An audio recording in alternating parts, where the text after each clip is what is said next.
Hello everyone, welcome to our channel learning with Vandana. आज के session में हम जनवरी 2018 का सी लैंग्वेज का पेपर सॉल्व करेंगे। ये देखिए हमारा ये सी लैंग्वेज का लास्ट क्वेश्चन पेपर है जो हम आज सॉल्व कर रहे हैं। अगर आपको और भी क्वेश्चन पेपर्स दिखने हैं तो इससे पहले मैंने वो वीडियोस अपलोड किए हुए हैं, आप लोग वो वीडियोस डिस्क्रिप्शन बॉक्स में जाके चेक कर सकते हैं। Okay, so let's start our video. First question is what will be the output if you compile and execute the following C code. अगर हम ये प्रोग्राम को एग्जीक्यूट करें तो क्या आंसर आएगा। ठीक है, देखिए वॉइड मेन, आपको एक वॉइड मेन दिया गया है। फ्लोट में a is equals to 5.2। Okay, if a equals to 5.2, अगर a की वैल्यू क्या है 5.2 है तो प्रिंट एफ इक्वल प्रिंट करा दीजिए। एलसिफ में बोला गया है कि अगर उससे कम है 5.2 से a की वैल्यू तो लेस देन प्रिंट कराइए, और एल्स में क्या करिए ग्रेटर देन प्रिंट करा दीजिए। सी देखिए इफ़ एल्स में क्या होता है कि अगर पहला जो इफ़ के अंदर स्टेटमेंट दिया है वो सही है तो उसका प्रिंट एफ होगा, अदरवाइज एल्स इफ, और उसकी वो भी नहीं है ट्रू तो एल्स। ठीक है, ऐसे प्रिंट होगा ये। सो देखिए हमने जो ए डिक्लेयर करा वो किस टाइप का करा है, फ्लोट टाइप का। बट इफ़ के अंदर जो कंडीशन चल रही है वो किस टाइप की चल रही है, आपकी इंटीजर टाइप की। So that means A equals to 5.2 which is false. तो यहाँ पर इक्वल तो प्रिंट होगा नहीं गाइज। सो इंटीजर जो है वो छोटा डाटा टाइप है फ्लोट से, तो दैट मीन्स जो a है उसकी वैल्यू क्या है, कम होगी 5.2 से। सो जो प्रिंट होगा वो क्या होगा आपका, less than. Okay, so less than आपका यहाँ पर प्रिंट हो जाएगा। Now move to your second question. What will be the output if you compile and execute the following C code. फिर से आपको एक प्रोग्राम दिया गया, वॉइड मेन ओपन आपका लगाया, उसके बाद कर्ली ब्रैकेट्स ओपन करे, int I is equals to 4, I की वैल्यू 4 दे दी, एक्स डिक्लेयर कर दिया। अब क्या कर रहा है, एक्स इक्वल्स टू आई को पहले प्री इंक्रीमेंट कर दिया। प्री इंक्रीमेंट में क्या हुआ, आई की वैल्यू क्या हो गई आपकी 5 हो गई। ओके, 5 प्लस, अच्छा देखिए कैसे करेंगे, 5 प्लस ना, उसके बाद आई को फिर से प्री इंक्रीमेंट कर दिया, दैट मीन्स आई की वैल्यू क्या हो गई अब 6 हो गई। प्लस उसके बाद क्या किया, आई की वैल्यू को फिर से प्री इंक्रीमेंट कर दिया which means it is 7। So 6 plus 7 which is equals to 13, 13 plus 5 is equals to 18। So तो आपका आंसर प्रिंट होगा वो क्या होगा, 18। Okay, now next question. The following code for, आपको एक फॉर लूप दिया है, represent an infinite loop. Yes, it will represent an infinite loop. It can be terminated by, ये टर्मिनेट हो सकता है कैसे, it can be terminated by using break statement. Okay, मैंने आपको पहले बताया था अगर आप किसी भी लूप से किसी भी टाइम एग्जिट लेना है तो आप वहाँ पर क्या कर दीजिए, ब्रेक स्टेटमेंट लगा दीजिए, तो आप सडनली उस लूप से बाहर आ जाएंगे। Next question is argument that take input by user before running a program are called, argument that take input by user जो कि यूज़र से इनपुट लेते हैं before running a program are called, इन्हें हम क्या बोलते हैं, इन्हें हम बोलते हैं command line arguments. Okay, so C is the right answer. Next question is automatic variables are allocated memory in, automatic variable अपना मेमोरी कहाँ अलोकेट करते हैं, it allocates memory in stack. Next question is end of file is detected by EOF। ठीक है, ये FEND कुछ नहीं है आपका, एंड एफ भी कुछ नहीं है, FEND भी कुछ नहीं है, ये तीनों ही गलत हैं। EOF end of file is the right answer. Next question is if the first string and second string both are identical, अगर दोनों ही सेम हैं, then strcmp function returns, it will return value 1। Okay, अगर दोनों same है तो वो क्या रिटर्न करेगा, 1 आपको रिटर्न कर देगा। Next question is register variable are active, register variables active है। Okay, first is outside the function, second throughout the program, only in the function where it is defined, और the surrounding of that function. बताइए इसमें से कौन सा आपका सही होगा। सी देखिए, register variables are active only in the function where it is defined. ठीक है, रजिस्टर जो फंक्शंस है आपके वेरिएबल्स हैं वो सिर्फ उसी फंक्शन के अंदर वैलिड होते हैं। तो C is the right answer. Next is what will be the output of the following program, इस प्रोग्राम का आउटपुट क्या होगा। इंक्लूड मेन की value the x and y is equals to 10, x is equals to y into null, ओके, y की value को null से multiply कर दिया आप, okay. Now print f is equals to module n divided by d slash n और फिर x की वैल्यू को प्रिंट करा दिया। सी इस टाइप में जब होता है, जब आपको इंटीजर टाइप की वैल्यू को नल से जब आप मल्टीप्लाई करा देते हैं, so it will throw you an error, and error, what will be the error? Error will be invalid operand to binary, ठीक है। आपको एरर कौन सा मिलेगा? Invalid operand to binary. So ये प्रोग्राम एग्जीक्यूट नहीं होगा। 10th है आपका, एक प्रोग्राम दिया है आपको, include stdio.h, okay, void main open किया, okay, now curly brackets open किए हैं, उसके बाद स्टैटिक इंडेक्स, ठीक है। स्टैटिक मीन्स क्या है? अब इसकी वैल्यू चेंज नहीं होगी x की। If x plus plus x की वैल्यू को प्लस कर दिया, मतलब पोस्ट इंक्रीमेंट कराए, और फिर उसके बाद उसको शिफ्ट कर चेक कराया कि लेस देन 2 है या नहीं, then main, okay, main function call करा, उसी फंक्शन के अंदर अब बताइए कि ये कौन सा एरर आपको देगा। सी देखिए, इस टाइप के जो प्रोग्राम है, अगर आप इसको रन करके देखेंगे तो ये कोई भी आउटपुट आपको नहीं देगा, और ये आपको एग्जिट क्या देगा? Exit the program without throwing an error, ये बिना कोई एरर दिए आपको एग्जिट कर देगा, ठीक है। So that means it will throw you an run time error. Now move to your true false. Are the expressions, एक बताइए कौन सा एक्सप्रेशन है? PTR, उसमें प्री इंक्रीमेंट करा है, इसमें पॉइंटर को पोस्ट इंक्रीमेंट करा है, पहले पोस्ट इंक्रीमेंट किया, बाद में प्री इंक्रीमेंट किया, आर द सेम, क्या ये सेम होंगे? Definitely not. देखिए, अगर आपको किसी पॉइंटर की वैल्यू कहीं पर 7 स्टोर है, अगर आप उसको प्री इंक्रीमेंट कर देते हैं तो उसकी वैल्यू प्रिंट होने से पहले ही okay, wait, yes, they will be the same, या जब तक वैल्यू प्रिंट नहीं होती तब तक ये दोनों सेम रहेंगे। हाँ, next question is 3 plus equals to 3 evaluates to 6, yes. क्यों? क्योंकि इसका मतलब क्या है? 3 is equals to 3 plus 3, so answer will be what? 6। Next is the default precision for printing of floating point value is 6। If the floating point number is more precise than 6 digit, it will be rounded, yes. देखिए, इसमें सिर्फ 6 digit के precision तक ही value लेता है, उसके बाद जो भी होता है वो राउंड ऑफ हो जाता है, so this is true. 4th है आपका, एक ब्लॉक ऑफ कोड दिया गया है, पूछा है कि ये प्रिंट क्या करेगा? इट विल सम अप, सारी वैल्यू को सम कर देगा, and input series of grade के सारे सीरीज को ऐड कर देगा, एंड टर्मिनेटेड बाय -1, तो लास्ट में क्या आएगा? -1 आएगा। सो देखते हैं क्या ये यही कर रहा है। While grade is not equals to -1, तब तक चले जब तक ग्रेड की वैल्यू -1 ना हो, okay. Total is equals to total plus grade, total की वैल्यू में ग्रेड की वैल्यू प्लस करता जाए, विच इज़ राइट। फिर काउंटर की वैल्यू हर बार एक बढ़ा दे, ओके, ये भी ठीक है। प्रिंट एफ क्या करना है? Enter grade, okay, grade print कराया, देन -1 टू एंडल, ठीक है।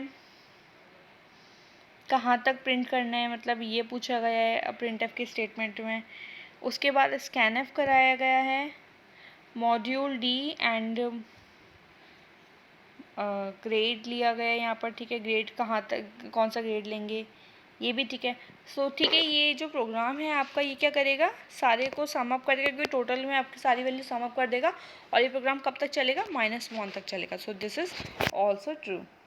5th is a double data type number uses 64 bits giving a precision of 14 digit, yes, double data type का प्रिसीजन कितना होता है? 14 डिजिट का होता है आपका।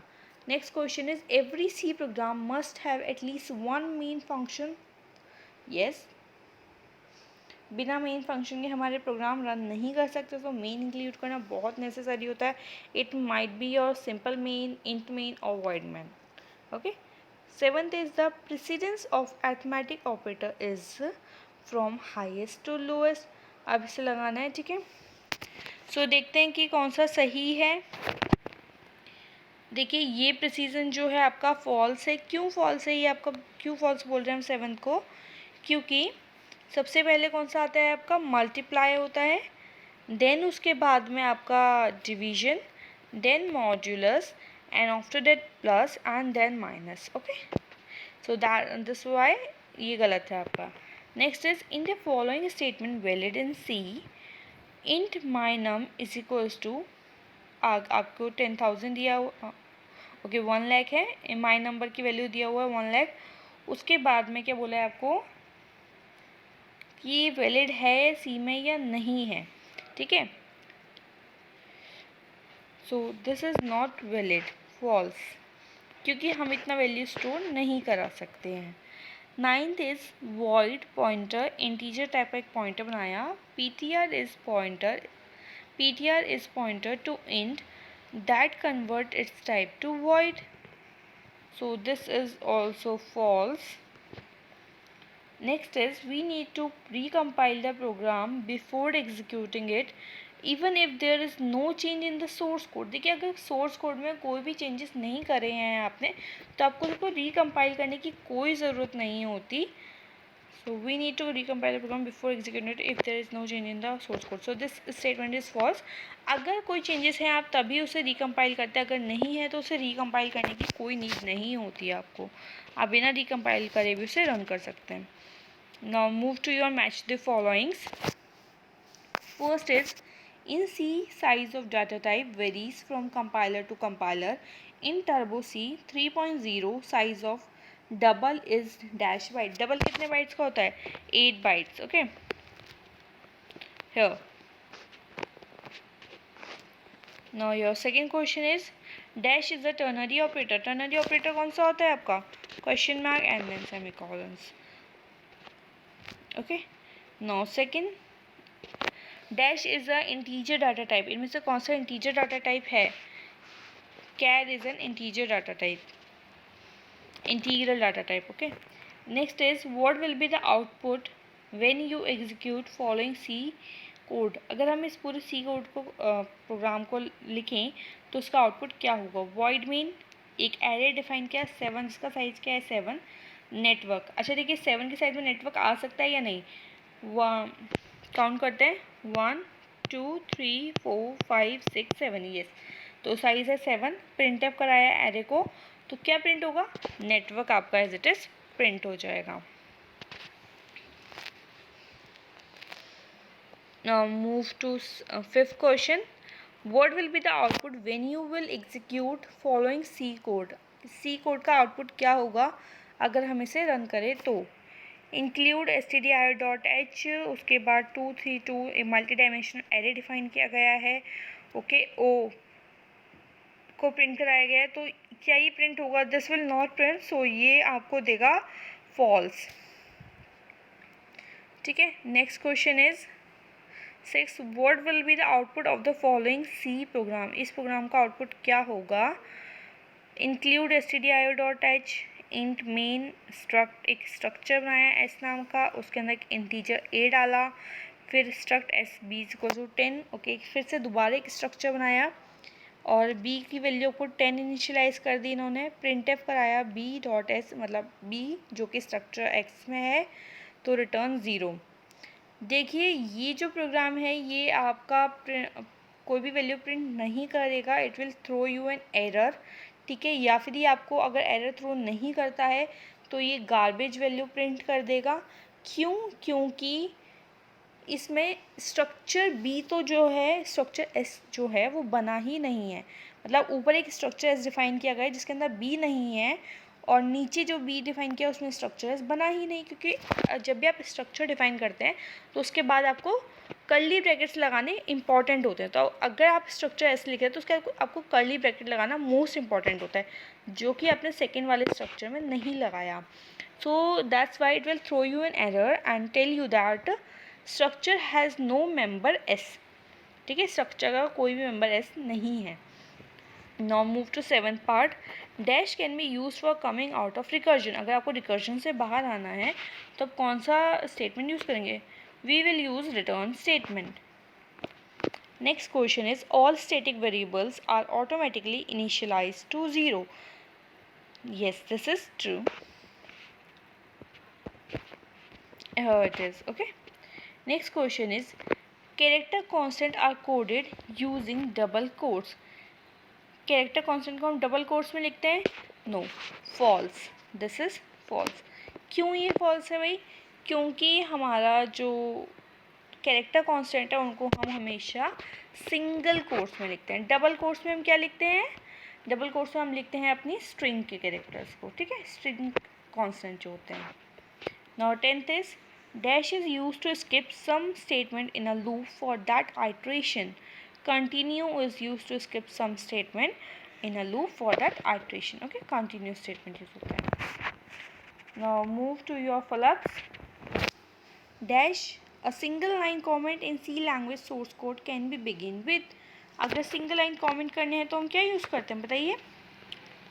Okay, second is dash is a logical operator. कौन सा लॉजिकल ऑपरेटर है? या this is your logical operator. Third is int function. int function बताएगा the declaration indicates the presence of a global function defined outside the current module or in another file. ओके, सो किसी दूसरी file में है तो दैट मीन्स आपको कौन सा कीवर्ड यूज़ करना रहेगा? आपको यूज़ करना रहेगा external keyword. Third is, fourth is dash function that is most appropriate for reading in a multi-word string. Fourth का आपका सही आंसर क्या है? Gate S. ओके, सो ये इसलिए यूज होता है गेट स्ट्रिंग. फिफ्थ है dash operator is use to continue the definition of macro in the next line. अगर मैक्रो को नेक्स्ट लाइन में कंटिन्यू करना है तो कौन सा ऑपरेटर यूज करते हैं आप? Yes, this one. Sixth, dash is an inbuilt library function to adjust the allocated dynamic memory size. So 6 का सही आंसर क्या है आपका? realloc function. ठीक है, मेमोरी साइज को अगर आपको कभी भी चेंज करना होता है तो हम कौन सा फंक्शन होता है? realloc. Seventh is the library function dash finds the first occurrence of substring in another string. So str जो फंक्शन है आपका, strchar जो फंक्शन है वो ये काम करता है.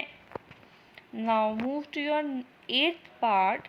Hash define allow us to define macros. अगर आपको मैक्रोज डिफाइन करने तो आप क्या यूज़ करते हैं? Hash define. Now 9th, dash is a way to promote from lower to higher data type. अगर आपको किसी लोअर से हायर डाटा टाइप में करना, that means integer to float, float to double. अगर आपको इस टाइप के कन्वर्जन करने तो आप क्या यूज़ करते हैं? टाइप कन्वर्जन यूज़ करते हैं. Now 10th is a pointer in C which has not been initialised is also known as wild pointer. Okay, so wild is the right answer.